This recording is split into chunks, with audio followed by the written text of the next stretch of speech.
მოკლედ ჩვენ ქართულ ხალხზე ნიჭიერი და საქმის სწრაფად შემსწავლელი ხალხი არ არსებობს არავინ დედამიწაზე საერთოდ.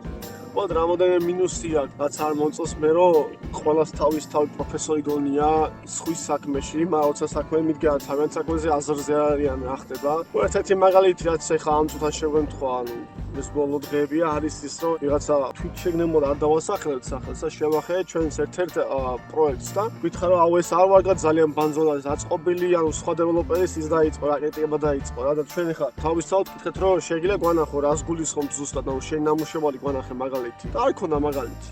მე გვანახა და ბოლოს სხვისი მაგალითი გვანახა, რომელიც იდენტური იყო, რაც ჩვენი იყო, ხო, და ჩვენი უკეთესი იყო. და ამიტომ ანუ არ შეიძლება ხალხო ეს რაც ხვის გაკრიტიკება და არ არის ეს არანაირად პროფესიონალური რა, სხვა ვაკრიტიკებ, რომ შენ ხო დაუმტკიცო, ან დამიმტკიცო, რომ იმის ნამუშევარი არ ვარგა. შენ სიტყვებით კან დამიმტკიცო, რომ მის ნამუშევარი არ ვარგა. საქმით ნადგა მანახო, მაჩვენო, რომ ჩემითვე გამაანალიზო და მივხვდე, რომ შეცდომა დაუშვი, მე რომ სხვა დავიქრებე, სხვას გავაკეთებინე საქმე შენს მაგივრად. არასდროს არ ეცადო, რომ სხვა გააკრიტიკო, რადგან შენ დაიწყო ქულების სხვასთან. ეგ არის ერთ-ერთი ყველაზე დიდი შესაძლებლობა და თავი გაანებე იმის საუბარს, რაც არ იცი. ან სხვის საქმეში პროფესორობას თავი გაანებე. ყოველთვის ყველაზე კარგი რო გითხარ, რჩევა იქნება ეგ რა.